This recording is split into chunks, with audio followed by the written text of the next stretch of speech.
they doing down there now? Well, they always up to something, them two. What's them yahoos doing? What y'all got going on down there? Got everybody asking what they doing down there. What they doing down there. What they doing down there. Everybody asking what they gon' do now. What they gon' do now. What they gon' do now. Everybody asking what they doing down there. What they doing down there. What they doing down there. Everybody asking what they doing down there. We just trying to make a difference with the bass and the snare. And you can call me Bon Jovi cause we're living on a prayer. We got everybody asking what we doing down here. Down here in the swamps, in the woods where we roam. Got mud on my tires, hang my hat and I'm home. Tell them about The hustle is hard, but the rewards are sweet. Every challenge that we meet, we refuse defeat. We got that sun on our faces and the wind in our hair. All right, welcome. It's Motivational Monday. It's March 10th, 2025. Wow, I can't believe it's March 10th already, man. It's really getting off to a crazy year. This year is flying by. But we are having fun here in the studio. I hope you guys all had a great weekend. I know I did. We've got so much to talk about. Listen, we've got Yvette Benarroch, State Rep, Yvette Benarroch at 8:30, and we've got the one and only Bryce Lawrence coming up. He's a founder of Vanguard Partners, and we have a great show and a lot of stuff in between. I mean, it's unbelievable, the stuff that we've been putting together and trying to get out to you guys. It's been great. I'm going to throw it over to Pat real quick. Make sure he's in the studio, and we got him. Pat, are you there? I am here. Happy Monday, sir. Man, you're looking good. I like that. I like the look, man. You got it trimmed up pretty good. Yeah, I got cleaned up a little bit this weekend. So did you. You got your hair did a little bit too. Yeah, I did the Russian roulette at Great Clips. It kind of turned out good. I like it a little bit shorter up here, but I'm just glad I got some hair, and You can't. I know you're counting yours, so yeah. Oh, But you're looking well, good. this is how we're starting off Monday, Timmy. We're starting out. We got a good start off for Monday, but no, it's fun. Make sure everybody comments. We need a lot of comments. We got people already jumping in. We got a few reactions already. Ask us questions. This is going to be a great week. Just got a lot of stuff coming up. What's happening? How was your weekend, Patrick? Had a good weekend. I had my daughter this weekend. We went to Venice Beach, Florida Saturday. Then had a quiet day. Sunday, took my wallet to Sephora and left my wallet at Sephora. $37 for blush for 11-year-old. Not good, Tim. But you do what you can for nothing like having a daughter, right, Tim?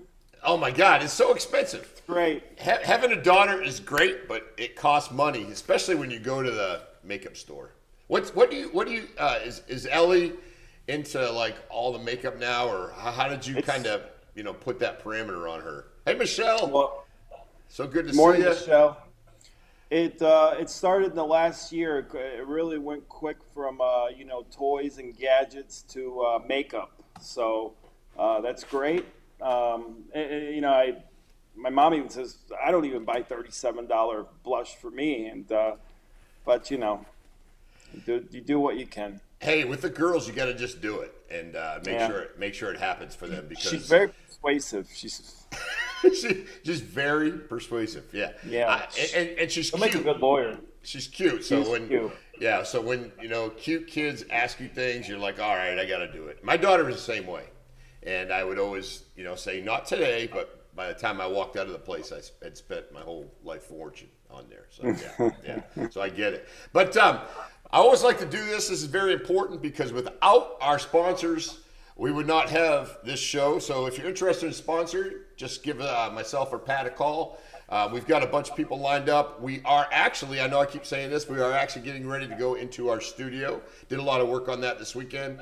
And we're going to be kind of putting the podcast or the live show out. The live show out a little bit of a different angle. So it's going to be pretty cool. But yeah, without further ado, I just wanted to say, hey, listen, this is important. Sponsors, Becker Custom Builders. Blake Becker and his team are always about luxury design, top-notch quality, and giving you the best experience imaginable.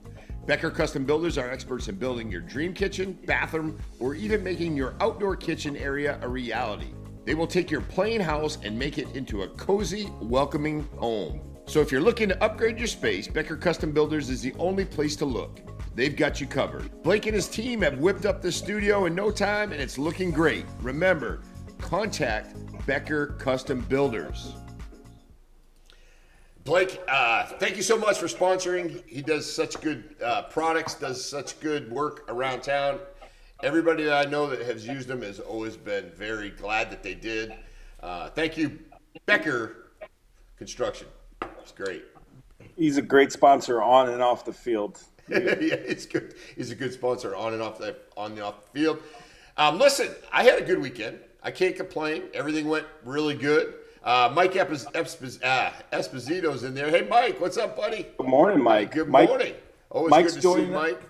Mike's joining us tomorrow at the Naples City Lifestyle Magazine launch party at Waxon's, where Blake Becker is one of 84 people on the cover.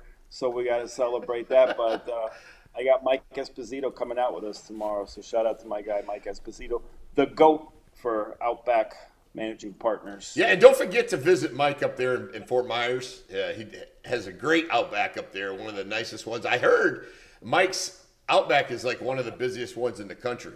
So, yeah, he does a great job. So he's got a lot. Don't go there today. He's got a lot going on there today. I won't say what he's got going on. He'll kill me, but don't go there today. Don't go. I know. Corporate's coming to town, probably. I'm just guessing, Mike. I have no idea. Good guess. Good guess. Mike's going to kill me. Good guess.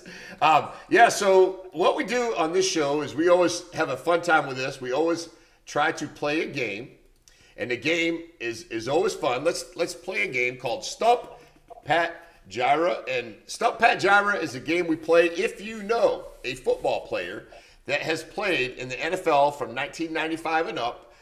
Try to make it somebody who's actually played, not the fourth and fifth freaking guy on the bench. Stringer. Yeah, stringer, because, I mean, it's really not fair. But if you know somebody who's played in the NFL from 1995 and up, Pat Jira, like I always say every time, useless knowledge in this one, he will tell you what college team he or she played for. And we already have somebody chiming in there. We got Patrick talking. Did Larry play in the NFL? No, Larry did not. So we can't count him. Thanks you guys for joining. But no, I'm just tagging some people. if you have somebody that you know, make sure you throw it out there. If you name somebody and Patrick doesn't guess the college, you get one awesome shooting session at the Alamo. Kerry Scott over there at the Alamo, he's a GM. He will go ahead and give you a free shooting session. And I would say that's probably worth, Patrick, over $100. Over $100, first class shooting indoor range at the Alamo. Or if they don't want to do the shooting, I'm told they could get a shirt too at the Alamo, and they have a great gift shop there, a large variety of different styles of shirts. So you can do a shooting session or a shirt. So you don't necessarily have to do the shooting session if you don't want to shoot. And we'll grab some shirts this week and bring them in the studio so we can give our listeners different options of what the Alamo has. They have some really great shirts, Tim, in there, among other things. Yeah, they do. The good thing about the range, the Alamo, and I do love it, is you go in there and it's a very relaxed environment, safe, secure, but relaxed. The Alamo gun range will make sure it happens, and one of the great places to go and shoot. It's kind of like if you could think about going on going bowling. Larry Love is in the building. Larry in the house. Morning, Larry. How's it going, buddy? Hope you're doing good. Where are you at this morning? If you can figure out where Larry's at, that's going to be win a prize. That's going to be a prize. Come on. That guy managed to touch every part of the state of Florida on the weekend. Within a week, it seems. Oh, yeah. I always ask Larry on Friday, what do you got planned over the weekend? And Larry tells me, I'm going to Jacksonville. I'm going to shoot over to Tallahassee. Then I'm going to go down to Orlando, but I'll probably be in Miami. But I should be back over in Naples on Sunday night. So, yeah, Larry's definitely one that jumps on and gets around the state of Florida and the country. I should say. Yeah, no, his miles have more tires on. His tires have more miles on it than Jenna Jameson. I mean, he definitely gets around. Hey, you better be careful when you say that. You never know here, so you got to be careful. Hey, listen, real quick. I wanted to give a big shout out to my buddy Justin McKinney. Justin McKinney, spelled with an O. See how he spells his name? Juston. Justin McKinney is going to be live at the Off the Hook Comedy Club. Great place to go. Great food. Great fun.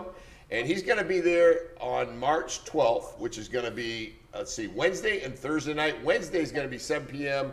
Thursday, he's going to be there at 8:30.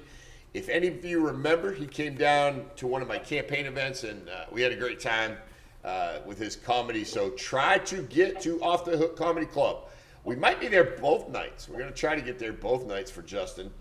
He's been on The Tonight Show. He's got his Amazon series. He's got a huge series on YouTube, the YouTube channel. So he's got a bit. Larry, this is where Larry's at. I'm just getting back to downtown Fort Myers. Larry, where did you go over the weekend? Any place special? Just let us know. Hit us Making moves. Making moves. Well, try to stump me this morning, Larry, with a college for an NFL guy. If you have an NFL guy, please put that there. But without a doubt, I want to see you all at the Off the Hook Comedy Club. Justin McKinney, the guy is amazing. He's funny. And he's a former law enforcement officer. And he talks a little bit about his times being a cop and all the good ones. So let's see what Larry's got. I'm going to court with that 13-year-old from Cape Coral I'm trying to save. Good. Larry always does some big things in the community, helping people out. That's cool. Yeah, definitely helping out the community. Yeah. But as I do before any of my stories, we always have to put out a little bit of disclaimer. Any of the content we present here, live show or a podcast, the photos, images, everything we discussed make sure everybody's allegedly presumed to be innocent until proven guilty. So it does not reflect the views of Studio 239 LLC. So is that always a good thing to put out there, Patrick? Yeah, we don't want to get sued, and anything that comes out of my mouth does not reflect on Tim Guerrette, so don't hold that against him, please. Even though I guess kind of guilty by association, like Rich Hampton gave us some flack when we sat at the Naples Group breakfast. Myself, Tim, Patrick Dearborn, and Blake Becker, and said shout out to the Misfits at table 14. So sorry, Tim. The Misfits, the Misfits. Hey, I'm just trying to figure out, in all due respect here, how are we going to keep the girls away from you with that new beard look you got going? I don't know. I would love to tell you. I mean, how many phone calls are you going to get in an hour, do you think? From one female or different ones? I mean, from one female. What's real quick for the chat? What's an appropriate amount of times to call and try to see if somebody's available? How many phone calls? Really quick for the chat. Where do you draw the line? Like, what's an excessive amount? Because, like you said, 5 in an hour, 10. Yeah, because if someone's calling you 3 times within a couple minutes, you're thinking, shoot, something's going on. So yeah, I know when my daughter calls me like more than once or twice, really quick, I got to call her right back to make sure she's all right. But yeah, but how are we gonna do that, Pat? So tell us a little bit about your time you spent doing your makeover. I got a little bit. Like I said, I went to Great Clips. It's a crapshoot when I go in there. You did a pretty good job. Tell us a little bit about it. Playing Russian roulette at Great Clips. I got convinced by a couple females to time for a makeover, and when a couple females tell you it's time for a makeover, you listen. So I think they did a good job. I'm happy how it turned out. You're looking good. You're looking good, without a doubt. As Blake said yesterday, I'm starting to look like an adult. They did some pretty good things for you. Let's talk a little bit about sports. Well, we got a couple sports slides up. Let me shout out to Eva. She did the makeover and very talented. Thank you, Larry. I appreciate that. So shout out to Eva. She can make me look presentable and decent. She's obviously got talent because I don't have much to work with. So I appreciate the love, fellas. I really do. Thank you. Well, it's funny because Patrick, I'm just kind of hanging out last night, and I get a little photograph of Patrick, the before, the after, and I kind of said, "Hey, listen, you're gonna need a lot of work, but in reality, it definitely you're looking good." So Thank you. All right, enough about me. Let's talk about some NFL offseason free agency moves. The new league kickoff year starts off Wednesday at noon, and some big moves already being made. Devontae Adams, Pro Bowl wide receiver, signed with the LA Rams yesterday. And the Steelers made a big move. I know Commissioner Kowal is fired up about this move. We texted briefly about it.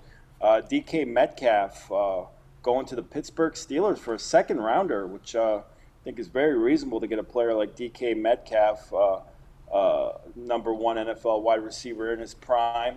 Gives the Steelers a guy who can stretch the field, make plays down the field.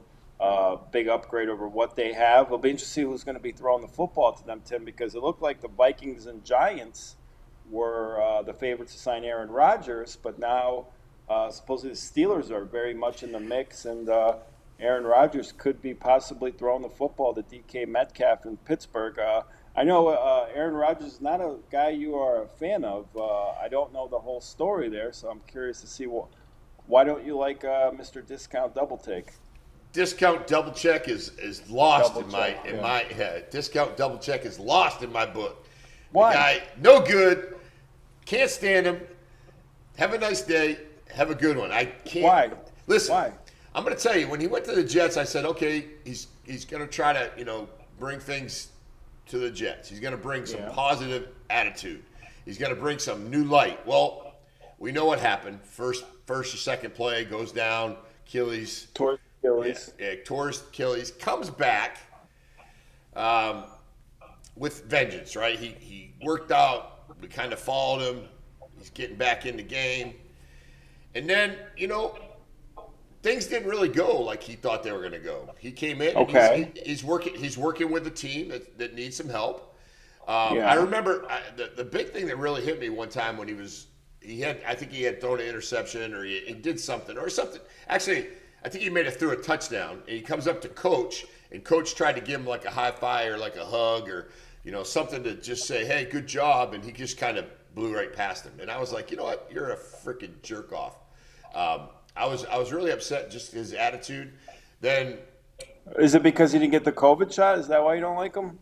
No, actually, I don't give a shit if he got the COVID shot or not. I just think his attitude sucks, and he don't hold back, Tim. And when he started losing, it just got worse and worse. When you are a leader, you've been in the league for several years, you got a bunch of young people around you, people that watch you, people probably that look up to you as a mentor, some sort. And I get it. These guys don't come on teams just to try to, be friends with everybody in the locker room. But his attitude sucked. And then he was instrumental in getting the coach booted out of there. Without a doubt, it just his leadership in that Dan position. Marino was a prick too. So They say he was. Yeah. They say he was. Yeah, Aaron Rodgers better.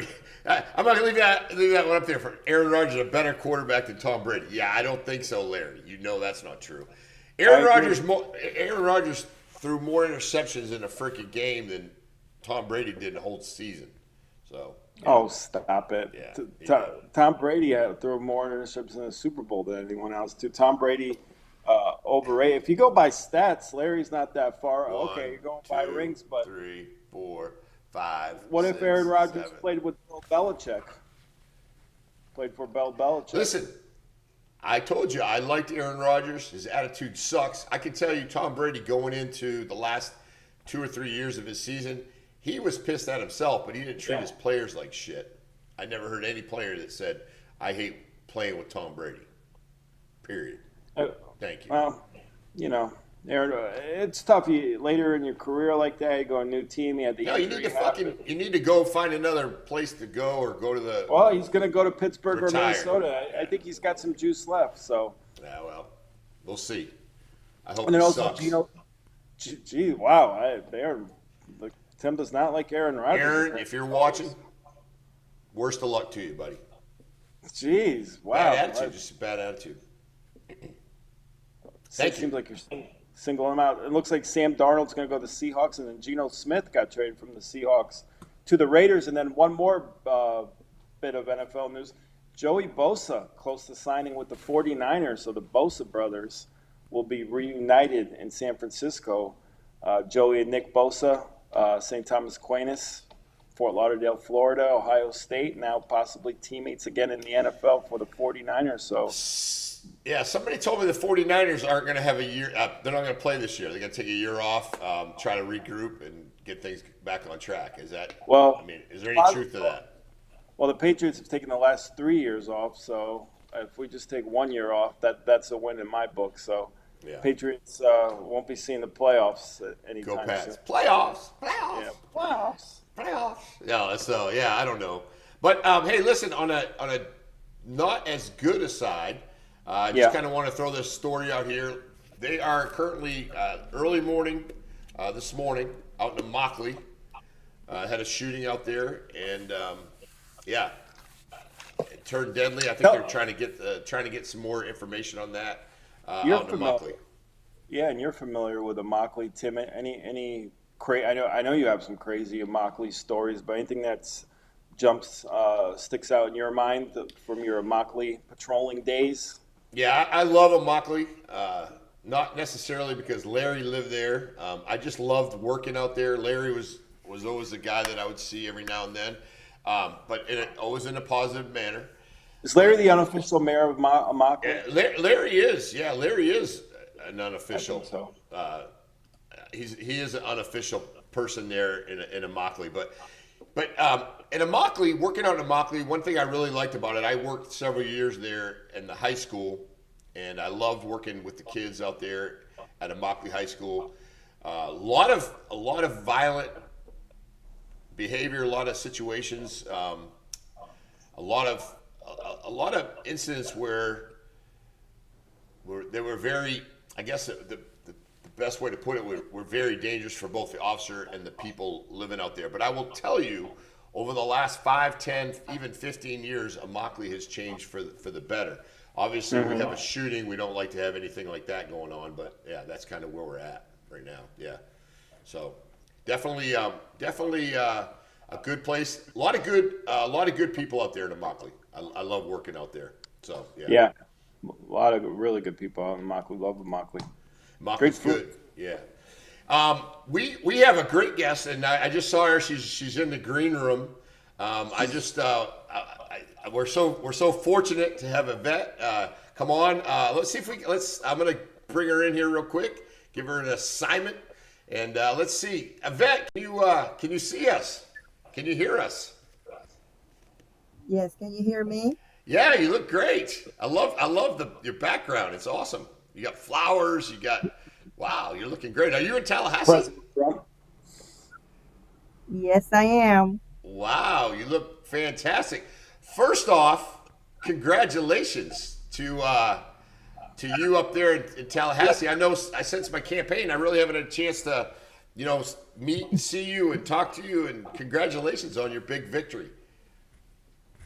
Thank you. I really appreciate it and I appreciate the invitation. It's always great to be with friends. Oh, that's awesome.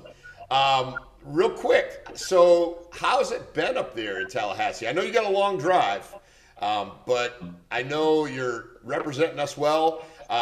For those who don't know, Yvette Benarroch, she's our state rep for District 81 here in Collier and a little bit beyond. How's it been up there? Are you having a good time?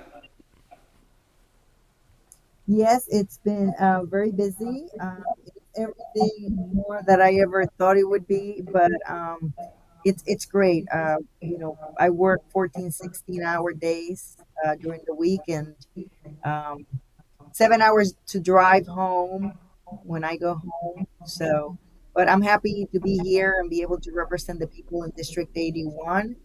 And I'm working really hard to make sure that we pass good legislation. Yeah, I know you're doing a great job. And tell me, give me a little bit of a day of Representative Benarroch. What's kind of like a day look like for you? Because that's the kind of stuff we want to hear about. We'll talk a little bit about some of the other stuff in a minute. But what's a day look like for you? So I wake up every day at 4:30 in the morning to make sure What? that I'm here in the office between 7, sometimes 6:30, depending if my first committee is at 8. So sometimes we start 8 o'clock. And then my day is literally 15 increment days. What I mean by that is I get to see people every 15 minutes. And unless I have a committee, then committees are usually a couple hours. Barely get time to eat. Barely get time to do anything else. But I enjoy it very much. I tell you, we walk from building to building. In the evenings after we get out, there's always like 3 or 4, sometimes 5 things that we have to attend. So it's busy. Check emails, talk to constituents, get ready for bills. That's what the day looks like. It's very chaotic, I might say, but it's good. I'd rather be busy than not. You're not driving the Mini Cooper to Tallahassee, are you, Yvette? No, I'm not. That's home. I don't think that will make it here. Yeah. What's one thing since you've gotten office would you say has kind of surprised you that you kind of didn't see coming or that you had to adjust to? A biggest thing that stands out for you since you became a state representative? Maybe a challenge. Well, as you know, this session started kind of strange. We had committee weeks, January, February, and then session started March 4th. But we had a bill that came up, and we had a special session, which many people tell me like it's never been like this before. So I would say that was very interesting because going into the process like that, usually bills go through committee, so you have a chance to hear the bills, ask questions. But when you have a special session, you don't really get that. So you do your research, and the reason I say that is because I know and I want people to understand that sometimes we need to give time to the process. And I know there was a little bit of confusion with the bills, but that's the way our system works. We have 3 separate branches for a reason. It's important that we keep it that way. It's important that we have conversations. It's important that we talk about the bills, and that's what happened. So that would be like I would say the most. It wasn't challenging, but in a way was because it was so fast, and we had to read the bill, and we had to make phone call, um, research, and then take a vote. But I want everyone to know that we're all here working together for all Floridians. So whatever the media says out there, sometimes it gets blown out of proportion. But I promise you, we're all here trying to work together to make sure that we pass good legislation. And we're obviously talking about the immigration bill. If you want to maybe go into a little bit more detail about that and what kind of um, flashback or drawback did you get for that bill? Because a lot of people just read articles and they don't really understand it. So there's more to it than the bill and the stuff going on. So you can kind of talk about that and explain that bill if you want to, Yvette. So the reality of the bill, we ended up passing a bill that was negotiated and worked on with the governor, Speaker of the House, the Senate President, of course, the White House. The first bill that caused the controversy, it wasn't really a disagreement on what needed to be done. It was more on how do we do it. but disagreements are good. That's what our country is about. We can disagree, we can have conversations. What I don't like is when people get threats. There was a few of us here that got threats. Mm. We had to have sergeant of arms kind of like, be around us a lot of times. And that's not how it should be. We're public servants. And I always welcome conversations, even with those that I don't agree with. That is important to have. I want to hear others' perspectives. What is not okay? What is not okay is to threaten people just because we disagree.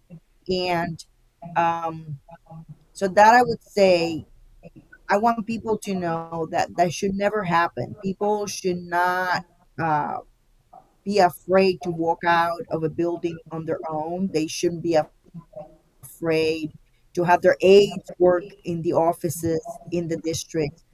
Should not be afraid of retaliation against their families and businesses. That is not what our country is about. So I would ask that whenever there's a controversy out there that the media portrays as us up here not getting along or fighting, to let the process work itself out. The process worked. Our founders were very smart people, and they had disagreements, and they argued at times. And ultimately, we have the greatest constitution in the world.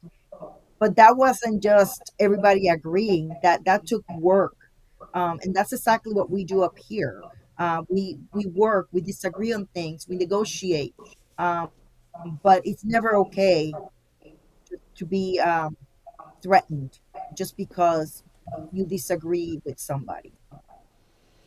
Yeah, absolutely, Yvette. And you know my background, and definitely not something that you can accept.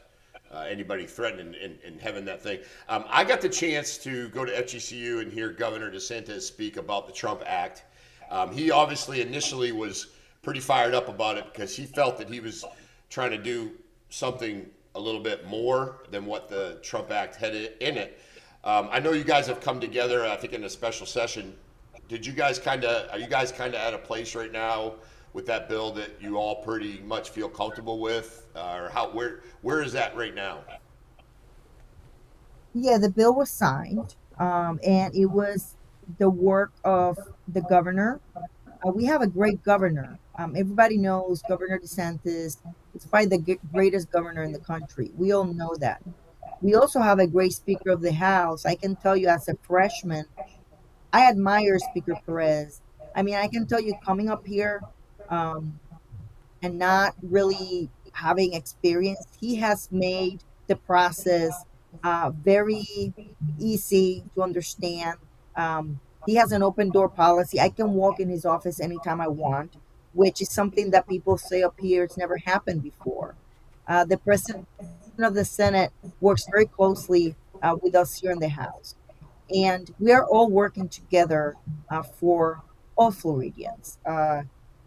The process, sometimes it's a bumpy road, but that's the way it should be. You shouldn't be agreeing all the time with somebody. I don't agree. I just celebrated my 20th anniversary with my husband on Friday, and we disagree probably 90% of the time, but we're happily married. Yeah, but that's the way it works. When you're passionate about things, you will disagree, but ultimately you sit down and you have those conversations. And this bill that was signed by our great governor was the product of that conversation between him, the Speaker of the House, and the Senate President, and of course the White House. So I want everyone to know we're all working together. It is important that we work together to make sure that we pass good legislation. That's exactly what we did.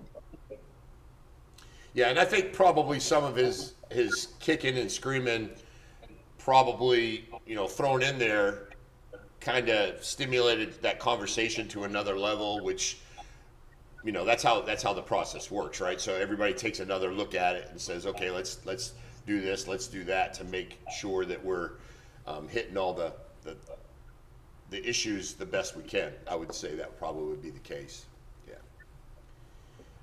But we appreciate that. Let's talk a little bit about the campaign. Not to go backwards, but the campaign. I know you worked really hard. I was with you at most events. Tell me what that feeling is as being a freshman rep and winning that thing, because it wasn't all that close, but you kind of pushed it through the finish line. How did that feel when you finally got through that?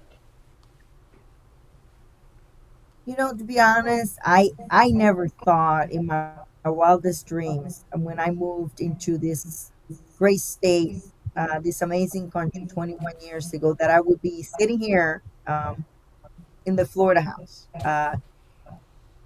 But God, decides where you go. He gives you the path, and it doesn't matter how many times you try to pull away from it. He always makes sure that you go back to where you're supposed to be, and that's the way I see it. There was no reason for me to come to Naples 21 years ago. I only knew one person, but God had plans for me, and then I've worked very hard, and I continue to work very hard, and I am living my American dream, and it's because only in this country you can do that. Recently, we lost our last World War II veteran in our American Legion. It was for Marco Island. So, you know, when I went to his celebration of life, it was a reminder of why we do this. And it's important for people to know that, we have to fight hard for freedom. And it's important that we understand that and don't take it for granted. So, getting from the campaign to here, I tell you, I'm glad it's over because, as you know, campaigns are brutal, especially when you have red districts and primaries. But I am just honored to be here, and I can promise you and everyone listening that I am here working very hard to make you all proud, and then also to hopefully pass some great legislation and make sure we preserve the American dream so everybody can achieve it. And you have worked hard always day one in the community, and it's kind of things come into full circle. I know you're an intricate part of Team Donald's, Byron's first campaign and his second campaign. How exciting is it to see now Congressman Donalds announce that he's running for governor of Florida? It is super exciting because, as you mentioned, we've been Team Donald's for a while. I would say, I always tell people we're Team Donald's even before there was really a Team Donald's. Hmm. And, when I ran for this office, it was because he gave me his support and he believed in me. And I will never forget that. And so I cannot wait until we are full out there trying to get him elected to be governor. Yeah, I That's a think great. we're in good hands representing our district and then the state of Florida. So exciting things to come. Besides immigration, what's one or two other bills that are near and dear to your heart and working on in state legislation? So, everybody asked me that question, and I'm going to say timing is something that's important in this process. And so I had one bill that it's not going to be ready this session. It's an education bill. I'm hoping that it's ready for next session. This session, I have some interesting bills. I have a bill that deals with student athletes and agents. Um, we have some agents out there that are taking advantage of the talent of our student athletes and charging an outrageous amount of commission, sometimes 30, 40%. So I didn't think the bill was, you know, controversial at all, but I guess a lot of people will be paying attention to that one. So let me get this straight. NFL agents are charging 30, 40% commission for some athletes turning pro?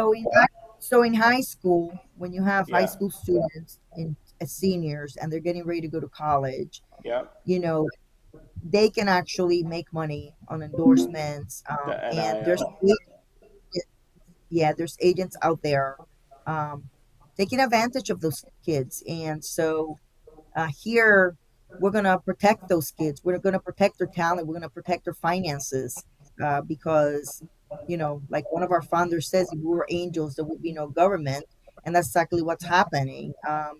Some of those agents are taking advantage of the talent of our kids. And so there's a bill out there that for some reason it's gotten a lot of attention. I think Sports Illustrated had an article on it and Sportico, but I'm up here fighting for our children. The main thing when I started running for office, it was because of the education system and our students and our children. And that is the future of this country.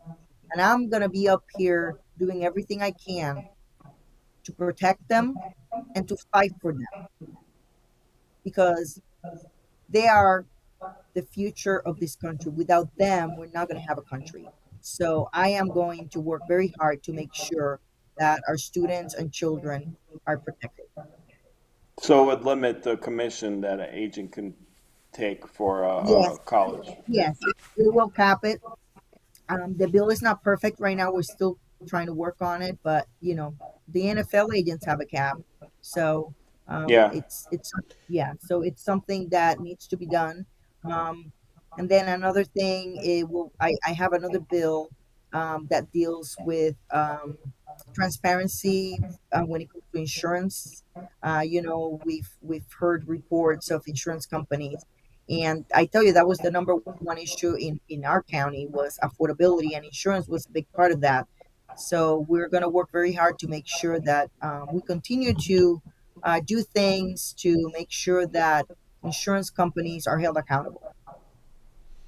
Yeah, Okay. yeah, I know that's obviously in my field in real estate, Collier County, making it affordable. I mean, because we're talking about Florida. Like, listen, the sunshine brings a lot of people here, but it's the unfortunate thing is if people can't honestly, truly afford to live here or even insure their property, that's going to be obviously a big issue. And I know we're starting to see some of those ramifications here in Collier County. So I believe there's, I believe the state is looking into some of the insurance industry as far as what are they doing with those proceeds and what are they doing with those funds that they are actually say that they're losing money, but in all actuality they're making money, but putting them in other locations. I think that's something that's very important that gets looked at. So that would be good. Did And go ahead? I'm big sorry. with the property taxes too is making a lot of noise and news waves. What's your thought on that? Is that feasible? So, it starts the conversation because, to be honest, I always wondered why we never owned our homes. When Hmm. your home, it's probably the American dream for a lot of people.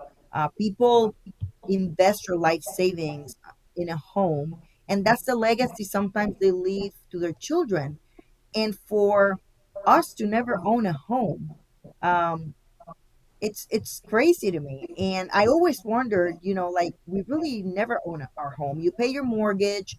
Let's say you have hard times, and now you can't pay your taxes, and guess what? You lose your home, and it's a problem. And I get it that we have to figure out where we're gonna get money to support the things that we got to support, but we shouldn't be renting from the government. I mean, this notion that government is entitled to our money, to our homes, it is absolutely crazy to me. So it starts a conversation. I don't know where it's going to get us, but the governor's on board, and we're talking about it. And I know there's a bill in the house that at least starts the conversation. It's very difficult, but you know, we should be able to own a home, free and clear. If we pay our mortgage, the home should be ours, not renting from the government. So we'll see where that goes. Do you think, Yvette, realistically, do you think this is something that's even doable? Or I know you said it starts a conversation, but do you think it's going to be doable, or we're just at this point just trying to figure out how it could possibly be done? I think we we need to figure out how it could be done because it's very difficult. As you know, property taxes, they help pay for a lot of things. And when you take that income out, then we have to look at things. But I also say that maybe it'll make us use the money smarter because I think sometimes the problem is, we have the option of continuing to raise taxes, and continuing to get money from people, and then you continue to grow government instead of making sure that our police, our firefighter, our teachers, you know, those people that we need so much in our community because they're essential, get taken care of. And sometimes I think money spent in other places, not wisely. And, in a private business, when you own a business, you spend what you have and you have priorities, right? And then times you can't do certain things, so you don't do them. Um, so at least it starts the conversation. I don't know, you know, what exactly will be done, but it's something that we're looking at because it's important that if somebody works hard and they pay their mortgage, that they own that home. Sometimes that's the only thing that it's yours. And so, we'll see where it goes. It's going to be a lot of work, but I'm sure we'll figure it out. Yeah. I know you got a lot of meetings to go to, and I think we're over our 15-minute time limit. But I don't, Pat. You want anything else to add? Throw in at the end. Just real quick, I know Tallahassee's a little bit different than Marco Island, Florida. So how are you settling out into life in Tallahassee? Do you find a favorite spot up there to eat or hang out? Because long way from Marco. Like I said, 16-hour days, you really don't have time, not even to eat. So my favorite spot is my home here. Right. What do you miss most about Marco? What's the place that you miss not having up in Tallahassee? Then I'll put it that way. I just missed, I mean, I've been there 21 years. I miss everything about it. Our Yeah. county, it's the best county, and I say it here proudly. And I miss my dogs. I miss Yeah. my family, and I miss my friends. But as a whole, I just miss the community and, seeing everyone. But pretty soon, when session's over, I'll get to do that again. Yes, when session over, make sure we want to have you come in the studio. We're up here off Shirley on Industrial Park, so come in, and you come in anytime. We love having you. We respect you. I got to work side by side in a way with you, or be around you for quite a bit of my campaign, and I would you're definitely a hard worker. I couldn't keep up with you, so we appreciate what you're doing up there in Tallahassee. And listen, not everybody agrees, but I think that's part of the process. That's why we're at where we're at, and we appreciate you in doing what you're doing. And obviously you do it from your heart, so that's important, and we appreciate that. So, but Yeah, and I come want to back. let everyone know that I have a great office in the district, and Shavante is there Shout every out to day. So, Shavante. Yeah, We we love love Shavante. yes, Shavante. if you need anything, please reach out to Shavante or Jamie, J- and Jamie made we will. yeah, Yeah, Yeah, yeah, Jamie Jamie's made up a here. comment. we appreciate you, Yvette, and thank you so much. And have a good time up there. Don't work too hard, but I know you are. If I say that, but make sure if you need anything from us down here, walk your dogs, any of that stuff, just let us know. We'll be happy to help Aloe. I'll let my husband know. Thank you so much. God bless you. And God bless the United Yeah, States of America. yeah. Have a Thank you great so day. much. Thank you so Thank much. you, Thank Yeah, you. we Yvette. Love you. appreciate you. Yeah, be good. Wow, that was pretty good, right, Pat? Very cool because you get to Yeah, see things kind of come full circle with Yvette. Known her for a long time and helped a little bit on her campaign, and then have her as a guest here on 239 Live. Pretty cool, pretty cool.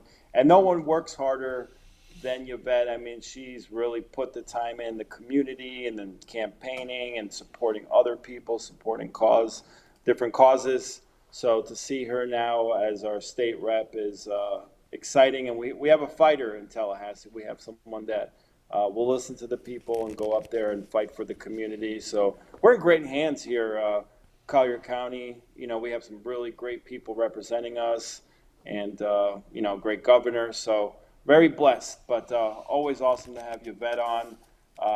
That campaign was absolutely nasty and brutal, even nastier than your campaign, Tim. And a lot of money spent in that campaign, more so from her. I think millions of opponent. dollars. Millions of dollars. Yeah, yeah. Yeah. And glad to see she came out. A lot of dirty, negative, untrue ads were run against her, and I'm very happy that she was able to win and now represent us in the district. And those campaigns it's unfortunate, some of the mudslinging that goes into them. We know that's kind of how politics is, unfortunately, in today's day and age. I had the chance to work and be at a lot of events with Yvette. She works hard. She was always around, and very important. I will say that, being in Tallahassee, and I remember the governor speaking on the Trump Act, and he wasn't happy with how the reps voted on it initially. His communication to us, I was just there. He asked his staff asked me to come up there, but his communication was us is like, reach out to your reps, let them know you're not happy, and we want more on this immigration. So I think this immigration bill. So I think all of us giving a little push and letting Yvette know and letting our reps know that, hey, this is an important issue for us, that they went back to the drawing board a little bit and kind of work things out. So you can't have everything you want. We get it. But it's good that everybody knows.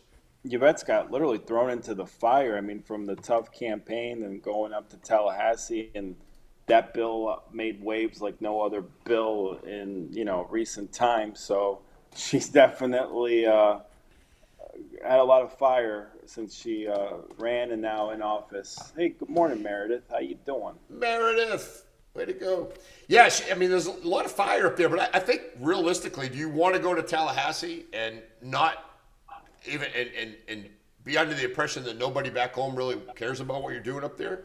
I mean, if I'm up there and I'm representing, I want people to know, good, bad, that hey, they're watching and they're appreciative, and I'm appreciative. Like I said, not everybody's going to agree with everything, and I don't think. No, it's just like Yvette said, you're not going to agree with someone 100% of the time. If you do, I think you're being brainwashed or whatever. But I don't agree with anyone 100% of the time, including President Trump. So got flack a couple times to play devil's advocate, but yeah, you don't agree with anyone 100% of the time. So.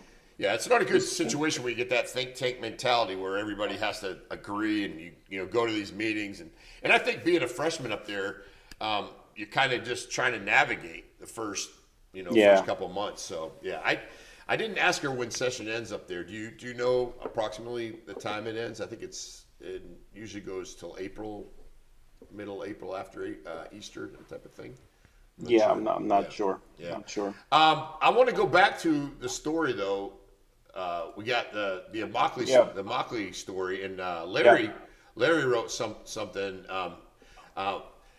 Larry Wilcoxon wrote, "Tim never had to chase me." I don't remember chasing Larry. Facts, and he said Immokalee is hard living, survival of the fittest, but it has changed for the better, and I do agree with that. But we got to make sure we stay on it. Yeah, and like we talked about this morning, things have seemed to have really calmed down in Immokalee over the last 20 or so years. But you're always going to have some incidents. What was your favorite place out there to eat, Tim? There was the Country Kitchen was good. Country Kitchen is very, very good. Yeah, so many good places.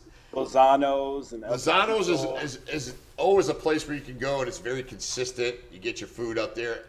And Great salsa. I used to go through the Pinhookers, the farmers market. The only thing about the farmers market is like when you roll through there, they want you to buy like a case of tomatoes. I just need like You got 6 tomatoes. I don't. Yeah, need but you get them for like 50 of them. a Yeah. buck or two, yeah. Yeah. And the then, lotes, they got the lotes out there that are really good. oh, that's good too. Yeah, that's good too. Mark is on. Hey, Mark. Beard is looking good. Jira. Thank you. Shout out to Eva for hooking it up. I don't know if she's tuning in. I see Shark is in here already. Is Shark spying in? on me. Yeah, Shark is in. I see Sap said I see Larry's throwing out crazy NFL takes earlier. Yeah. Yeah, you never know, Sab, what Larry's going to throw up, but he's good. I love it. But, so Immokalee, I worked out there in what is called the Assist Center. So I worked at the high school for a while, then the Assist Center. So if kids were going to be suspended from school for 10 days, what the Assist Center did is said, okay, instead of being suspended from school for 10 days where you'll be out running on the streets, we're going to put you in the Assist Center. The Assist Center basically was an opportunity for kids to go and cut it in half. So instead of 10 days, they're going to be in the Assist Center for 5. And I would sometimes watch 20 kids as a deputy. And I'd be sitting there watching and making sure they were doing what they were supposed to be doing. But the good thing about that program is the kids were there, in a room and not out on the streets, burglarizing houses, burglarizing cars, getting in trouble. So, but I will tell you, the kids in Immokalee, they appreciate what you do as a law enforcement officer. Not that the kids in Naples don't, but I think the appreciation for what law enforcement is definitely high out there in Immokalee, and people in general. I love working at the high school, Jerry Primus, working at the middle school. Some really Principal good, Primus. good people. He was at Lely too for a while, right? Lely Elementary, not Lely High. Yeah. It's just a great place in Immokalee. But again, you hate to see crime in any fashion, but it's just something you got to always keep in check out there in Immokalee. But we do know Lely High is the best high school in 239. Yeah. Oh, look, we got Relentless. We got Relentless in there. Morning. Baby, I like that. Hey, David Craven's in there. What kind of do is babysitting a bunch of juveniles only at the podcast? So, yeah, I do. So here at the podcast studio, we have a lot of people that come in, and including you, David, that utilize as clients the studio, and we have fun with them. But yeah, I think I've kind of taken over. I don't want to say father figure because Pat, you're too old to be my son. I don't know about that. You could be my dad, so especially now I look a little bit younger. But hey, how much younger does Pat look? Real quick, how much younger does he look? At least 1 year. No, you're looking good. What were you gonna say? I'm sorry, Patrick. No, you saw what John Huffman wrote, right? I sent you what he wrote yesterday with the picture that we did. We're supposed to have the picture today. We need to put that up tomorrow. The death row picture. He said that. How wild is that? Tim arrested me and helped me and changed my life, and then he's portraying Suge Knight in a death row picture. How cool and funny is that? So, shout out to John Huffman. Yeah. Dave, Jonna, we love you guys. Also, if you missed the show, what I want you to do is you can listen to our radio station, our internet radio station, 24/7. Okay. Just go to www.239live.com, and at the very top, you can go ahead and put in there. You can listen to the replays. Our replays play at 12, 3, 6, and 9. Yep. So definitely make sure you get out there and keep the comments coming, the likes. We appreciate it. We love the ones. Interactive show, and I'm driving through Naples yesterday and see the pro-Ukraine rally. Here in Collier County, a lot of pro-Ukraine protesters. And it's a hot button here. We had Steve Martin Law Firm, on our podcast, Politic and Jira, Larry Love, and he's married to a Russian And it's a hot topic now with what's going on. Obviously, President Zelensky visited the White House, was it about a week ago, 2 weeks ago, and it was definitely interesting to say the least.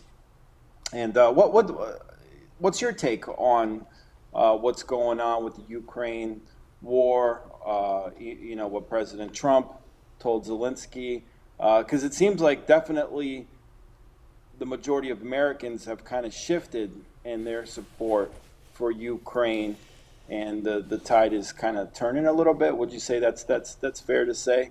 Yeah, great question. I think the Americans at this point we've got what is called war fatigue, right? So Yeah.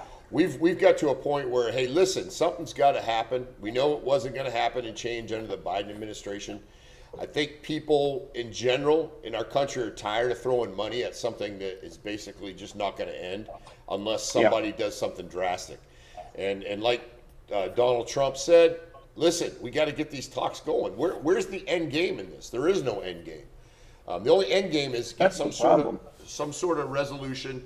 And people are caught up with the fight at the White House. I mean, I thought it was good, and we never like to have adversarial relationships with anybody, but people need to know, like, hey, listen, you're going to come in here and kind of try to dictate to me, Donald Trump, comments to the vice president, and tell us how we're going to do things. Listen, I'm all for Ukraine as far as protecting people, but I think our number one goal and our number one priority needs to be end this war now, because number one, we don't have the money to feed it, and number two, to be quite honest with you, is every time we give them money or weapons, that's one less thing we have now to protect us. So without a doubt, we got to get to a resolution, and I think that Donald Trump has it right. Sight.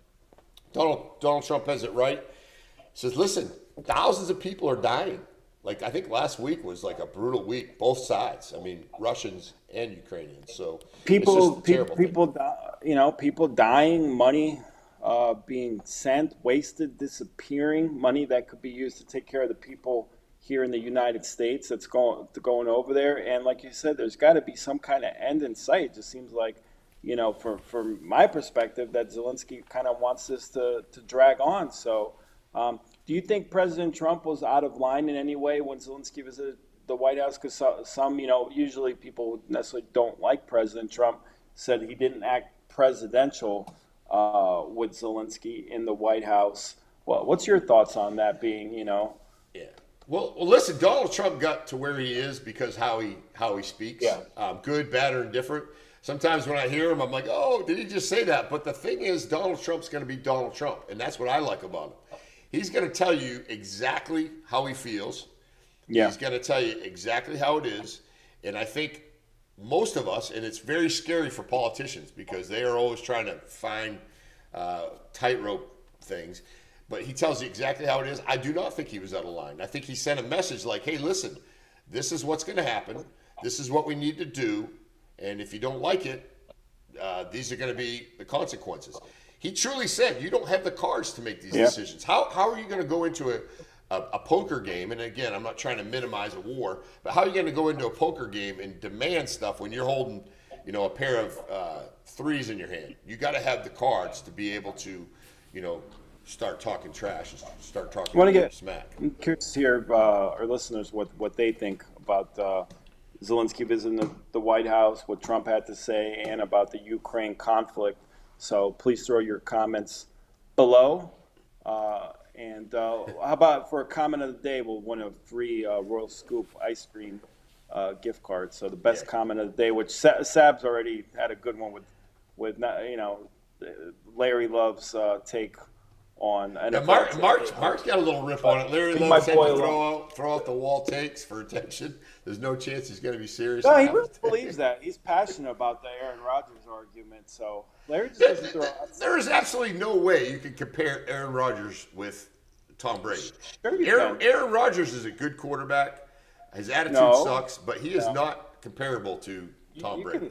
Aaron Rodgers is a He's not in the conversation. Not in the conversation. Why? In the conversation. Because stat-wise, he's still got a long ways to go, bud. Aaron Rodgers is the highest rated quarterback. Maybe after this year he isn't, but he had the highest quarterback rating of any NFL quarterback of all time going into this year. His leadership skills suck. Okay, well, I mean, Dan Marino, I don't think was a great leader either. He yelled at his wide receivers on the Hey, sideline. I have no problem with, I think Tom Brady's yelled at his wide receivers, but I just think it's just his attitude. It's terrible. People forget what it's like when they get in the league for several years. Personal. They have success. No, I've coached young men, and when they have a shitty attitude, I got no use for them. I've had people on my team and worked at the sheriff's office. When your attitude sucks, everything else sucks. You know what sucks is cheating too, deflating footballs and videotaping other teams before Super Bowl. You have no problem with cheating, but a guy. Tom Brady never cheated. Tom Brady never cheated. There's no conversation compared to anyone to TV. Yeah, exactly. No one's close. The only person I could say that probably has a chance at some point is Patrick Mahomes, but there's no comparison. Tom Brady, I will tell you, and whether you like him or you don't like him, he was pretty much classy the whole way through, all the way from start to finish. He wasn't very friendly with the media, so I don't know. I never heard that. Tom Brady? I never heard that. I never heard the media come up and say, look, and now he's part of it, right? But Tom Brady can do no wrong in your eyes. But speaking of rallies, I saw you and Blake Becker at a different rally this weekend, but I won't mention. What's that? So speaking of rallies, I saw you and Blake at a different rally over the weekend. Well, Blake was down in the Keys. Yeah, so he had a good time down there, I'm sure. But he's still there. Gets back tomorrow for the magazine launch. Yeah, he's got to be back. Yeah, tomorrow. Big. We got a little information on the magazine launch coming up too. Yeah, tomorrow. Let's throw that up there real quick. Waxon's. I heard that place is really good. It's over in Mercado. I heard it's a good place to go. That's what they say. They're a Swedish restaurant, but a gourmet, high-end Swedish place. I've heard good things about Waxon, so I'm excited to go there and eat some Swedish food. Maybe get some Swedish meatballs. 4 to 6 p.m. tomorrow, Naples City Lifestyle Magazine launch party. Got Blake Becker's handsome mug gracing the cover. You got Joe the Home Pro as well. Joe Nugent, always a good time with Joe the Home Pro. We love Joe, and we're having a good time. And then at some point, somewhere, sometime, undisclosed location, there's going to be a after party podcast. Won't say where or when because invite only. As a matter of fact, we're going to have security too. Shout out to Drew. Drew's going to be doing a little security so no one gets out of line. But built by Becker, Politic and Jira, Larry Love, After Hours podcast. So we're gonna have some fun tomorrow night. Tim, it's gonna be a busy, long night. You ready? We're gonna keep you up and drag you all over town tomorrow night. So get your clean closets. I haven't got that cleared from the boss yet. So I got to get that cleared to be running around all over. Get that clearance because. Get that clearance. Yeah. So I haven't been to the launch party. Tell us a little bit about a launch party. What's that all about? Yeah. And Greg Dodge runs that. And we love having Greg on.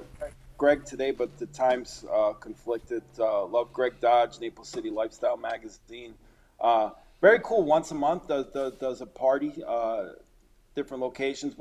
Actually, I think you went to the one at Bern. Remember we went to Bern for one of the launch issues? Do they have food? Do they have food?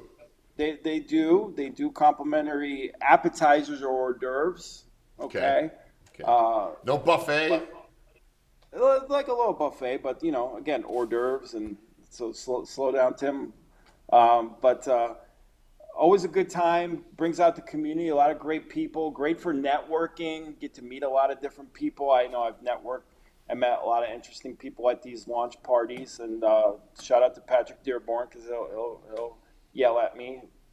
Met Pat introduced me to Greg, and got to know Greg through the Naples City Lifestyle. But great chance to mingle, promote your business, network, meet a lot of interesting, cool people. And again, this one's special for us because Blake is on the cover this month, and Becker Custom Builder. So we want to support our brother Blake. So can't wait. It's going to be a good time tonight. Got Larry Love coming, traveling to Naples, Florida for this event. Michael Esposito is going to come out tomorrow night with us, Tim. So, Man, they're bringing him out of the woodwork. Yeah. We're having a good time. Speaking of Pat Dearborn, did you see his Instagram? Did you see where Pat Dearborn was this weekend? He was with the big dogs. He's going to forget who we are down here in Collier County. No, he won't forget who we are, but he'll definitely let us know who he was with. He was with Joe Rogan. He was with. And speaking of which, Patrick is. I don't know if he's going to be able to make the magazine launch party because he's flying back tomorrow. But he told me and Blake, he's coming to the podcast, the After Hours podcast. So maybe we'll hear Patrick Dearborn's wild UFC Vegas stories, front row, taking pics with Dana White and a ton of other people. Who else was?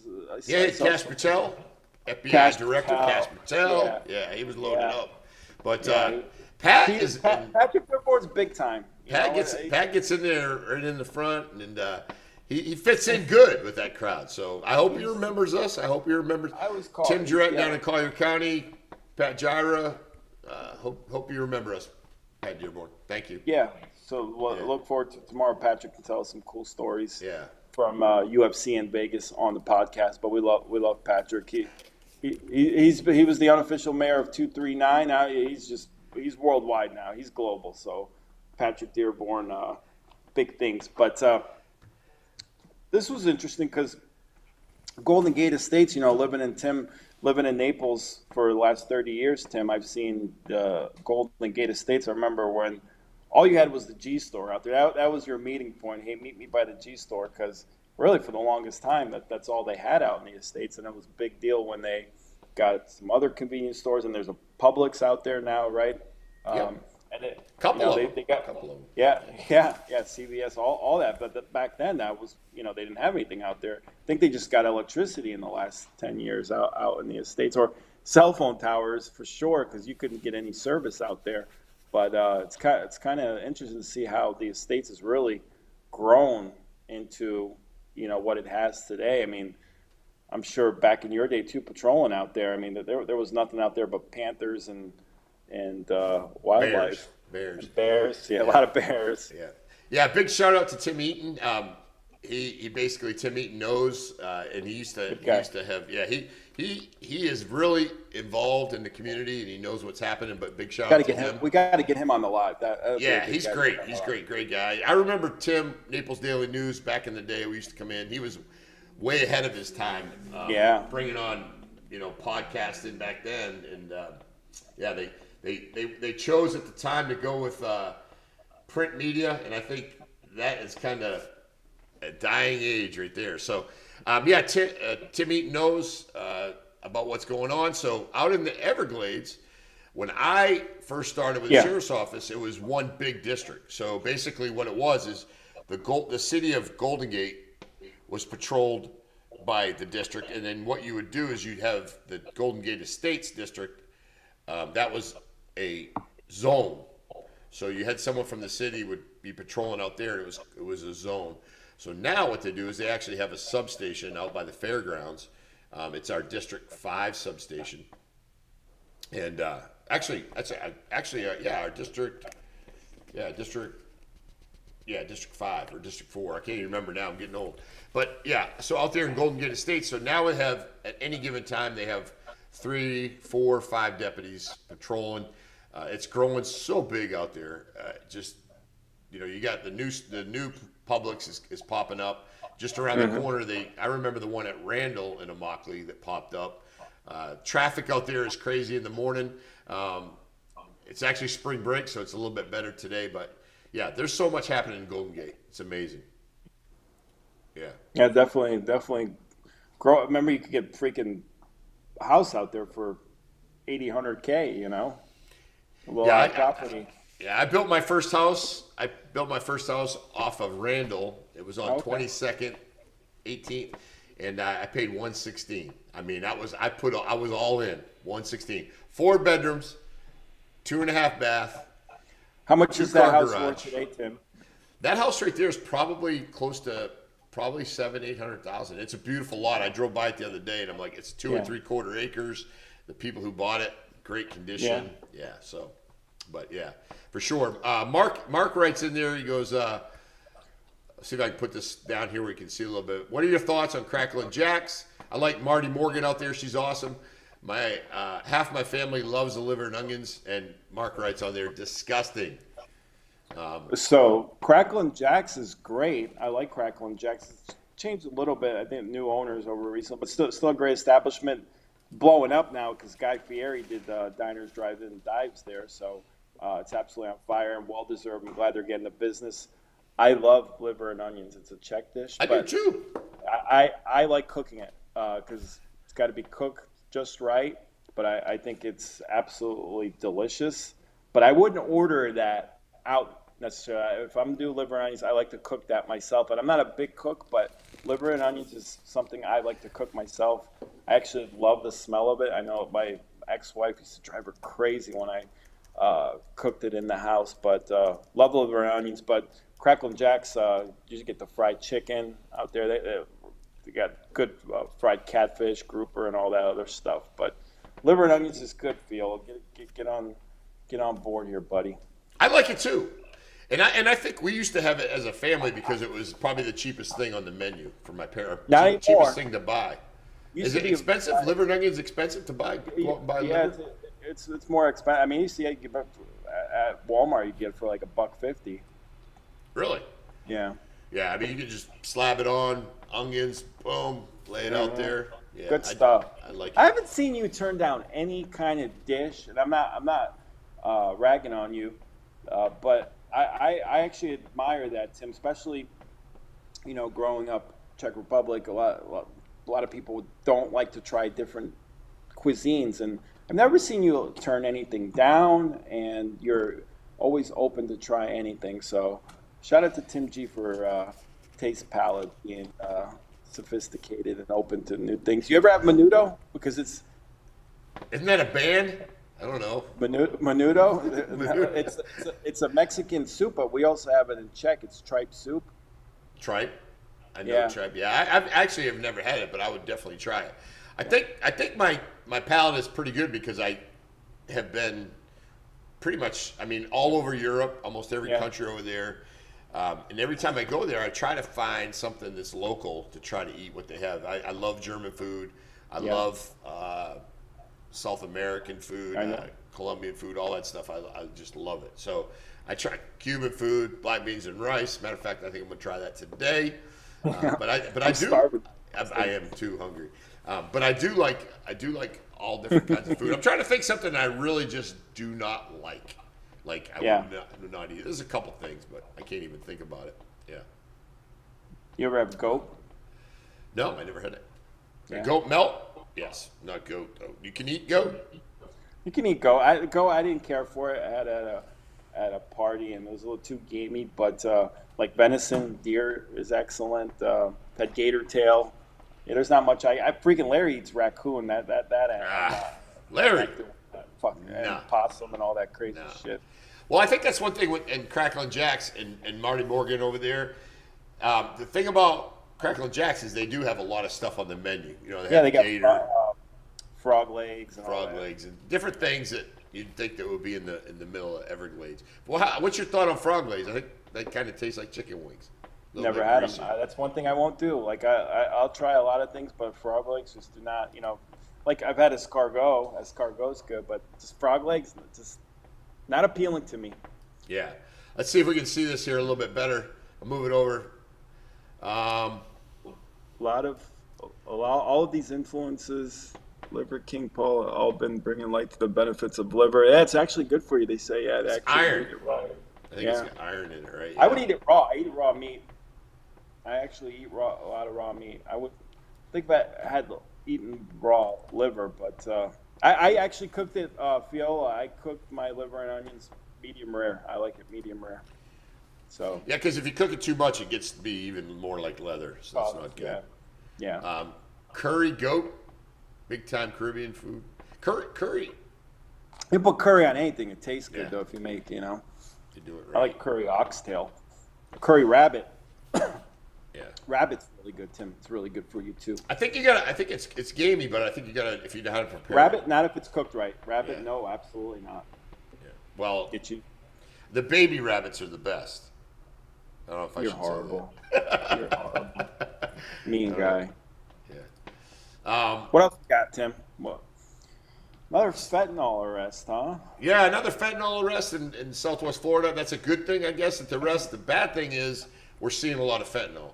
So that's It's kind of I wanted to kind of talk about that because you are seeing, especially in the last couple of weeks, a lot of fentanyl arrests, which is good because that means fentanyl is being taken off the street. But also, you see how much of it's out there, and it's really again, it's something that's kind of near and dear to my heart because I've personally been affected by fentanyl. I know people that have died because of fentanyl.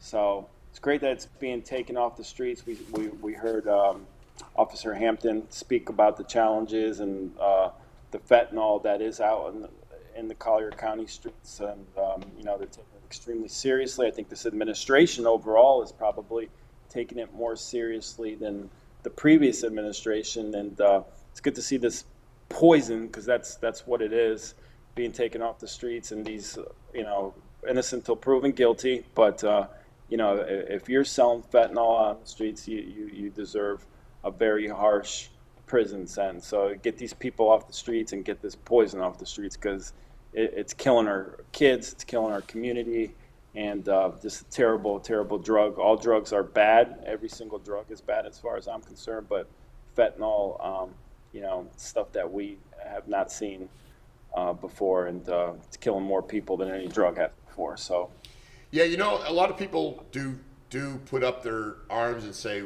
we're never going to win this war on drugs. We're never going to beat it. Why are we spending so much money on it? Can you imagine if we weren't trying to enforce the rules, if there was no consequence for trying to sell or deal in drugs or whatever? It would be basically a country full of zombies running around. Yeah.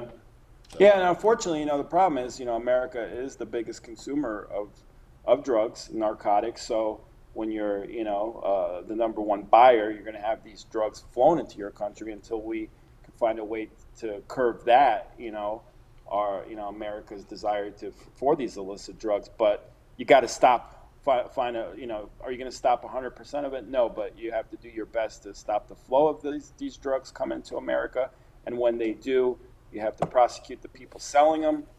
And anything you do, get the poison off the streets. Because like I said, they are putting this crap in everything, including vapes, marijuana, whatever. Anything that they can find a way to sneak this poison in and put into and try to kill off the youth, they are. So it's a problem, and it's good to see a lot of the stuff's being taken off the street, and these people are also being taken off the street. Patrick, real quick, what is like, and again, I don't think it's a big secret. I think you've told people in the past that you have used narcotics before in the past, and you're over a year clean. What does something like this, an addiction to narcotics, what's that cost like on a daily basis? I mean, how do you get your money? How do you pay for it? Yeah, well, that's the thing, and I've drained my 401k and say, you do anything you can to get your hands on it, because you're addicted. You're pretty much a prisoner of this drug, and at your highest addiction points, all day your thought process is how I can keep this high and fix going, because it's such a powerful drug. It just consumes you, and that's pretty much to where it controls your mind. And fentanyl, again, Rich Hampton said is 9 times more addictive than heroin, which heroin is extremely addictive. So just imagine that times 9. It's absolutely mind blowing. And, again, I never intentionally said, here, I want to buy fentanyl, but I knew damn well that there is a good chance, very good chance, that fentanyl is in that drug I bought. And sure enough, turns out there was. And, I, not proud to say, but, I've had a long battle with drug addiction, put a lot of drugs in my body, and to the point where, I thought my tolerance was really high, because I use large amounts of drugs and never overdose, and then relapsing on a 3-4 day bender or whatever you want to call it, and the fentanyl actually I overdosed and died on. So it just shows you that this stuff is and everything that all these drugs in the street, and it's just a powerful drug, addictive, and just made me experience stuff I've never experienced in using drugs, just from hallucinations to talking to yourself, never experienced that in my life. I was like, what the heck is in this crap? Yeah, so I guess how it works, like you don't know there's fentanyl, but you know that you purchased drugs from a particular dealer before, and if you go back to this dealer, you're gonna probably get some sort of similar experience as the time before. Is that kind of how it works? Like, or is there word on the street like who's got the best stuff, or how does that work? I always had someone, but again, whether he knowingly is putting fentanyl in it or the person he's getting is putting fentanyl in it, somehow it's getting into these drugs. I think it's already getting to the drug before they even come to reach us here, in the United States. But again, you're not only playing. It went from playing Russian roulette to there's probably a 90% chance now if you're buying drugs on the street that it's got some sort of fentanyl in it. So it's just not worth the risk. Not worth, if you have never tried drugs, the addiction that comes with it. And it's just a terrible thing. It's a major crisis facing this country, and see a lot of it in Florida. And I hate to sound like that old man, but just say no to drugs. I remember my mom told me a long time ago, like, don't do drugs. Nothing good comes out of doing drugs. And sure enough, I wish I took that advice, because nothing good comes out of. So why take that risk if you've never done so? I'm a strong advocate, for anti-drug use. But back to the original question. I know you did answer it, but what would be a day? $500, $200? I could tell you my height, Tim. $300-400 a day. Really? Yeah. Just fighting to get that money, and if you had a day where you couldn't get that money, it would be like the suffering of it. You'd be sick from it. You'd be sick, but you do anything you can to survive, basically, at that point. So, some days you might spend a little bit less, and then, my addiction at one point, it was like $300 a day to keep that level going. But I could tell you, if you're on drugs, or if I was on drugs, not a good person would do anything means necessary to make sure to keep that high going. So a lot of money wasted, and a lot of time, and stuff thrown away from my drug addiction past. But I don't run from it. I don't hide from it, and think I've been able to overcome it. It's still day-to-day basis, because tomorrow is not promised. So just keep doing what I'm doing, and I can talk about these things. And before, even when I've had 6-8 months sober, I kind of try to hide from my past, but now I just kind of embrace it. And if it can help one person, or someone wants to talk to me about something, I'm open. Yeah, no, we appreciate you being so upright and forthright and giving us that information. And I think that's part of the recovery. I fortunately, throughout my life, I haven't had an addiction like that, but I think talking about it and making sure that people understand that you're going through that is important part of the process as well. And for me, we always talk about with Dave and Blake and John, there is no just one, a little bit for us. We have a more problem, but there's people I do know that New Year's Eve or their birthday, they'll do a little bit of coke, and they're good. I'm not that type of person. But that being said, again, stuff that's out in these streets now, is very, very dangerous. So don't take that chance.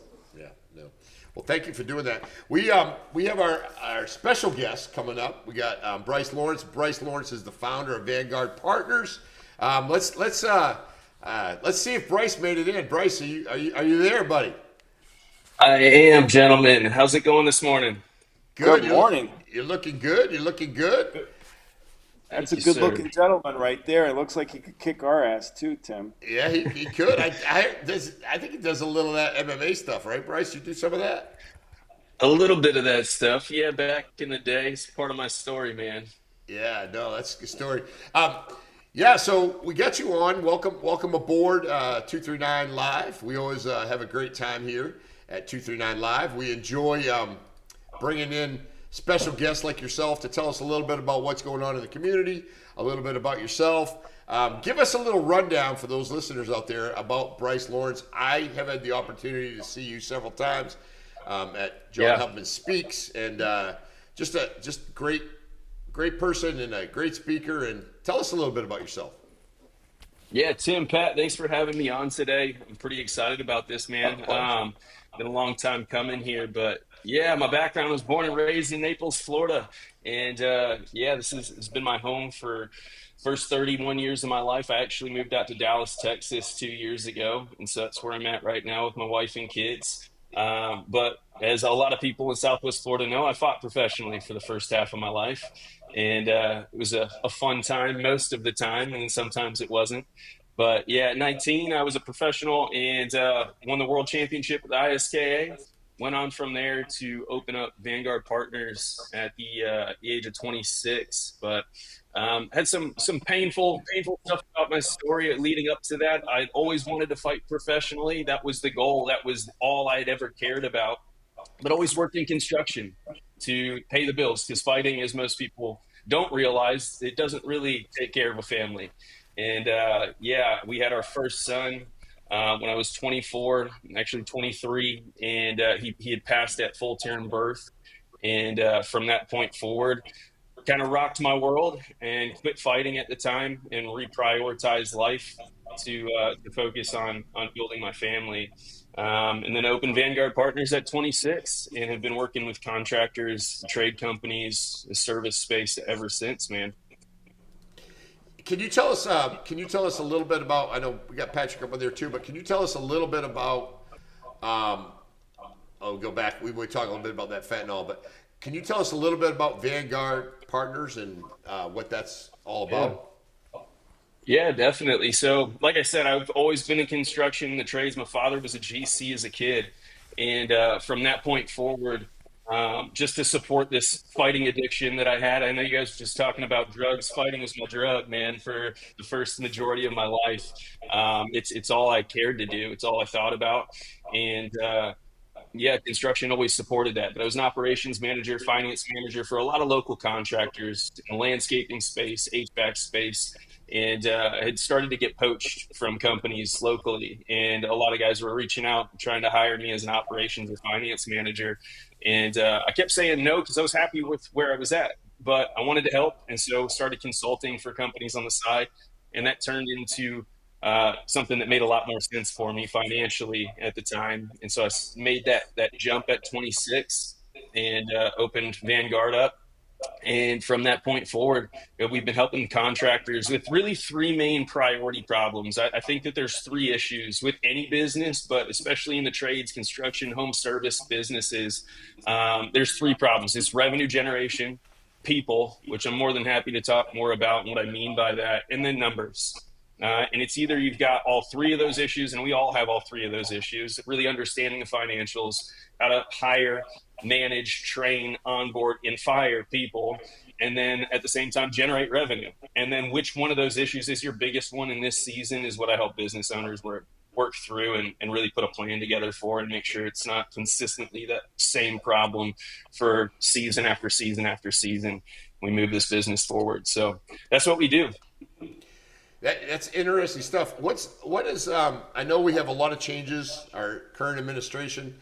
What are some of the things that we're going to be seeing probably in the next year or two? I mean, in conversations with my friends and listening to Donald Trump, he said we're going to probably have a couple rough days here for a little bit until things get on track. What's your thoughts on that?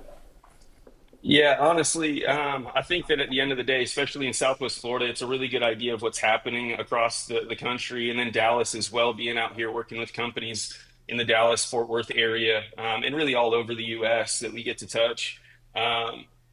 24 was a really rough year for small business owners. Everybody's pockets were really tight, especially residential home service business owners. You don't have a lot of people and homeowners in the high end world that were spending money like crazy. They were tight with their finances, right?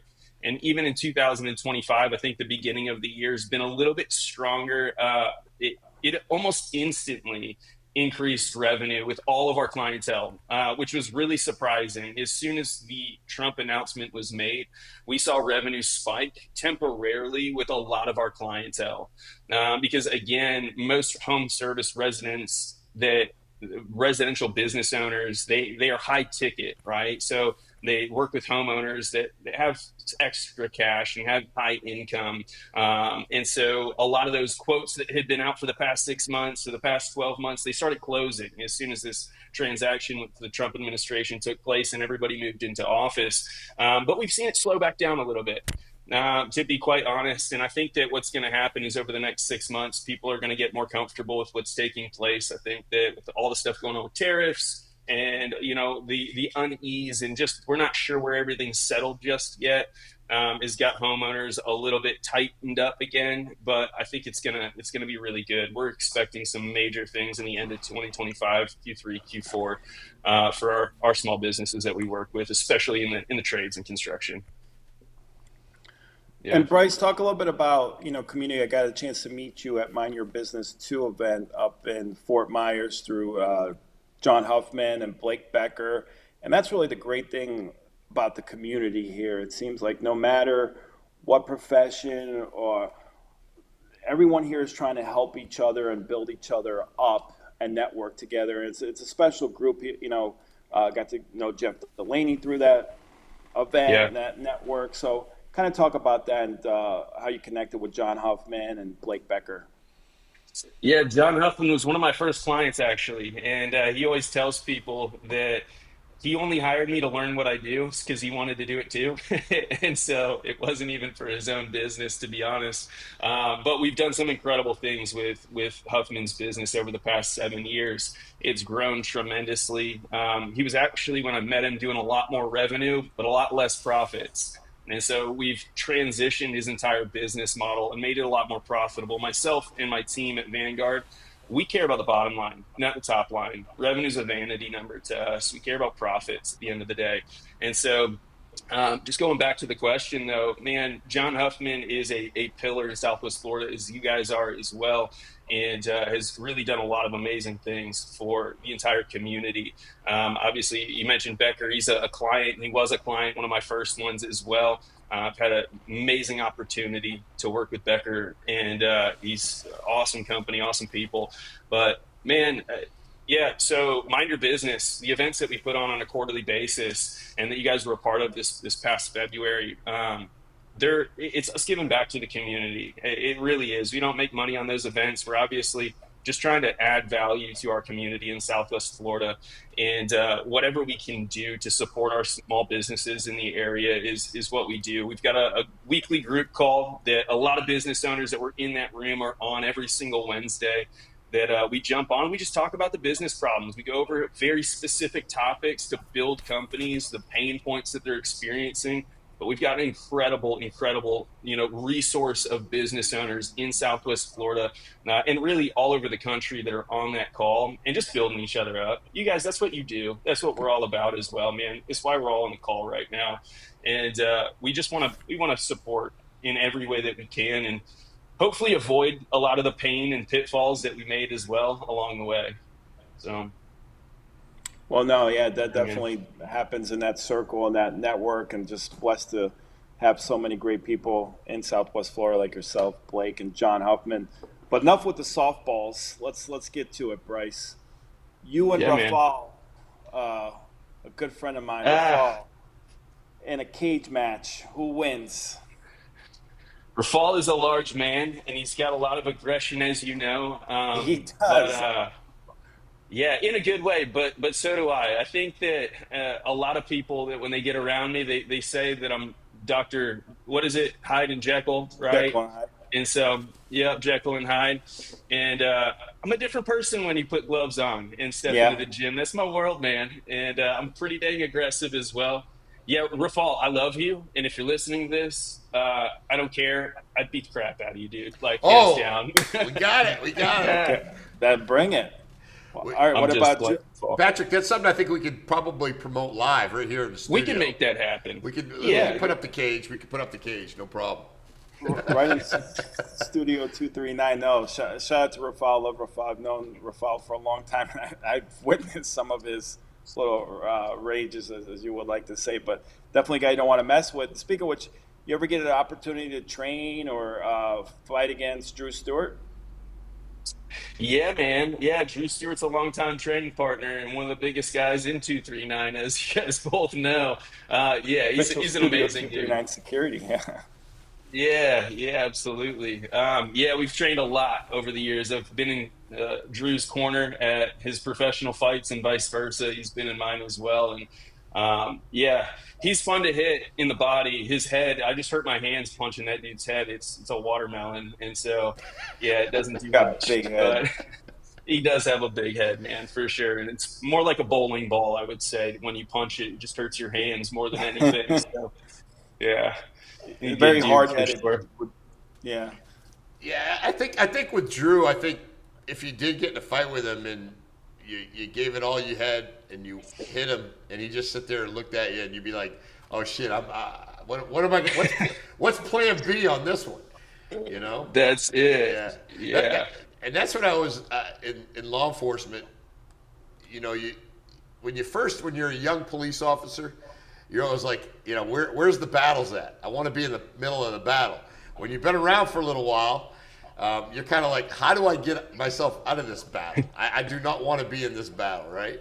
So Yeah. Drew's one of those guys, though, if you're going into battle, and I'll take you too, Bryce, but if you're going into battle, I think you definitely want to have Drew in your Drew's a good guy at to your have. side. At your side. Yeah. Yeah.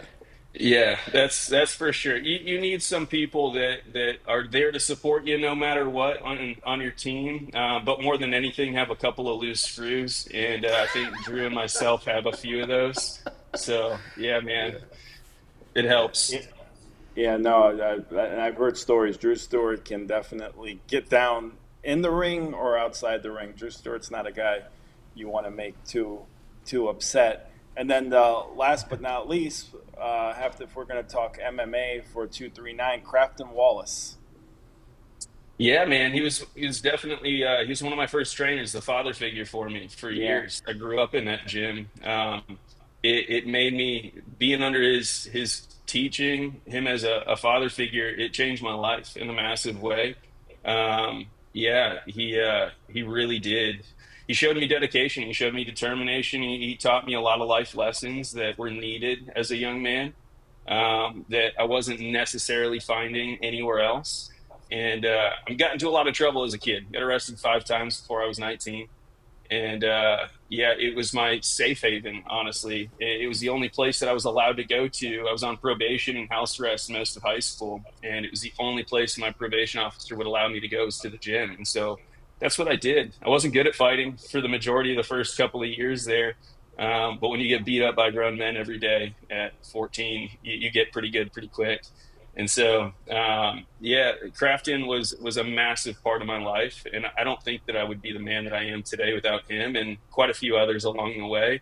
I'd be remiss to not mention Keith Rummel as well. I transitioned and jumped into his gym out here in 239. If you guys don't know who he is, man, Evolution MMA is an incredible place. It got a culture of guys there that have really built something special, and yeah, it was another guy in my life that just built me up and really told me that I could, and believed in me for me when I didn't believe in myself. And we went on the road. I got to fight all over the country, Brazil, all over the world, really, with Keith, and do some incredible things. So it's two huge guys right here in 239 that have made a massive impact on my life for sure. Yeah, big shout out to Crafton Wallace. Yeah, Bryce, Yeah, what for is sure, man. what is that discipline and what does that training do for you, especially mold you as a young adult? How did that help Yeah. you? And you kind of expounded on it a little bit, but just go into it a little bit deeper. Man, it's just getting beat up. Like life beats you down like crazy, right? And so the perseverance is, I think, one of my life key words. My 5-year-old son a couple days ago was just randomly reciting the fruit of the spirit out of the Bible, and he missed one and couldn't remember what it was. And I was like, "Yeah, it's perseverance." And my wife was like, "Yeah, you would know that one right off the top of your head, real easily." And I was like, "Man, it stinks to know that." To know that fruit of the spirit so well, because it's such a painful one, it's just to persevere through all of the pain throughout life. But fighting did that for me. It taught me to persevere when things were really painful, and it's changed my life in a massive way. I think that it translates into business very easily, as you guys know. Business isn't easy, it's simple. I think one of our mottos at Vanguard Partners is we make complicated things really simple because truth is simple, but it doesn't mean it's easy, right? And so persevering through all of the pain of business, all of the pain of life, all the pain of fighting, man, it's so needed. And I think that a lot of that's been lost in our culture today, is just to move through it. And the reason that it's lost is because we don't have men and women like this to help stand alongside of us and push us through to the next place. Because we're not meant to do any of this on our own. And having a group of people like you guys do, and I know that you spend a lot of time with Becker and a lot of the guys in Southwest Florida. You've got a really cool crew that I'm watching behind the scenes. And John and I have built a team. There's 6 guys that are really foundational for myself and my life. And I wouldn't be the man that I am. I wouldn't be the husband, the friend, the father, the business partner that I am today without these guys. And like, there's no doubt in my mind that that's the truth. And I believe that that's clearly the truth for you guys as well, with the men that you choose to do life with, And so perseverance, I learned it in a gym setting, and I learned it around people that have brought me to this place. But, yeah, it's just who you choose to do life with. Did you see our death row Vibe magazine cover picture? It's so good. That's awesome, And the man. Godfather in there. Yeah, that's so cool. Yeah. Thank Bryce, you, Tim. Bryce, yeah, that was good. Ex-law enforcement Yeah. portraying Suge Knight. That just takes the cake. Well, and it's funny because John Huffman commented. I think he said something to Patrick over the weekend. And he goes, "Oh man, that's kind of crazy." Tim Guerrette, and listen, I talked on Built by Becker podcast the other day, and people ask me like, how's things going? I go, listen, man, I refuse to get old. I enjoy it. I retired. I worked 31 years in law enforcement. Every day was on a mission, pretty high intense mission, and now I tell everybody, listen, I don't do anything in my life that I don't want to do. So if I'm busy because I want to be, and it's busy doing things that I like and being around people I like. And listen, I have fun with it. I don't take life serious. It's too short. I lost a really good friend this past week, and he meant a lot to me and to others. And listen, at the end of the day, life is too short to take it serious all the time. Yeah, man. Yeah, for sure. I mean, that's what freedom is. The event that we just had was called the Freedom Event, and that's really what it's all about for us. And freedom is like, I don't have to do, I get to do. That's the only difference. Like, I get to do these things. I get to do business with the people I want to do business with. I get to do business with the clients that I want to do business with, and just life in general. So I love that that's what's happening for you in this season, Tim. Really, really cool. What do you do when you're not working? Like, what's the pastime hobby? Are you still doing anything physical that like gets your heart rate up? Well, Come on now. Something I really need to work on, and I like exercise and all that, but I'll do it for 2 weeks and I'll stop for 6 months. So it doesn't work. I need to be more on it. But that's a great question. I really enjoy traveling. Number one, I enjoy getting out and doing things, and I kind of think that I have a pretty good life balance. Does my family say, why are you going in today? You're retired? I go, yeah, but I'm doing something to prepare for, next week. But I really like to, I think, spend quality time in conversations with my friends. That's kind of why I like to go grab something to eat every day instead of, always being in the hustle bustle. But I do that too. And I love having Patrick around because, we make fun of each other, we joke, and we bust each other's balls every day. So but it's fun. It makes life worth it. It's good. Yeah, John's that for me. Yeah, we're like two schoolgirls when we get on the phone with each other and just give each other crap. Yeah, it's good, man. And Patrick's easy. I mean, look how good he looks. Did you notice his beard? I mean, he's brought himself down about 10 years just overnight. How the hell did he do that? That's it, man. You're looking good. It's all Thank, cleaned up. thank you. I appreciate You it. No, got we have, the especially with Blake and Larry and Tim, we have a group text going. And like Blake said, he wants friends around that can keep him on his toes, not just agree with everything he says. So we have a lot of fun. It's usually at my expense, but that's okay. That's not true. That's not true. I'm Bryce, sorry? that's not true. Bryce, I don't know. I have never seen anybody who's more of a smartass than this guy right here in the middle. Hey, Bryce. Yeah, I a lot believe don't- it. I believe it. I don't a know. lot I don't know, care- Pat. I don't care who tell it, as long as it's told. Yeah, he's got a lot of good stories. Hey, Bryce, while I got you on, I forgot to ask her. Where did you go to high school? Did you go here in Naples? I did. Yeah, I went to Gulf Coast High on Immokalee Okay. Road. So, yeah, I was You and born Drew, out. huh? And You guys are sharks. Yeah, And I probably shouldn't ask this only to girls it matters, but how old are you? I'm 33. Okay, so you probably know my daughter, Karina Guerrette. I don't know if you know who she is. She went to Gulf Coast, but she's a couple years older than you, so yeah. But Yeah, makes yeah. you make me feel really young.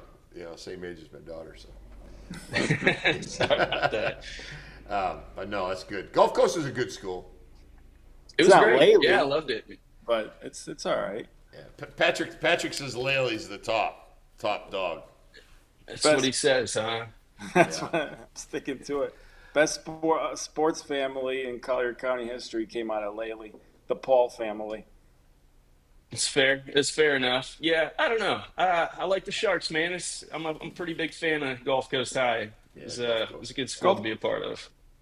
Yeah, Gulf Coast is a good school. Tell us a little bit about Naples and what do you think is coming here in the future, and is it a little bit better? Because I know that most people your age, my daughter included, said that there's a lot of older people here. I noticed that a lot more younger people and families are in town, Yeah. and I think being your age would be a pretty cool place to be. But tell us a little bit about your thoughts on that. Yeah, I mean, it's definitely skewing younger over the past decade. Obviously, there's a lot of young families here now, a lot of young business owners as well. Obviously, that's my world. I try not to go outside of it and speak on things that I don't know about too much.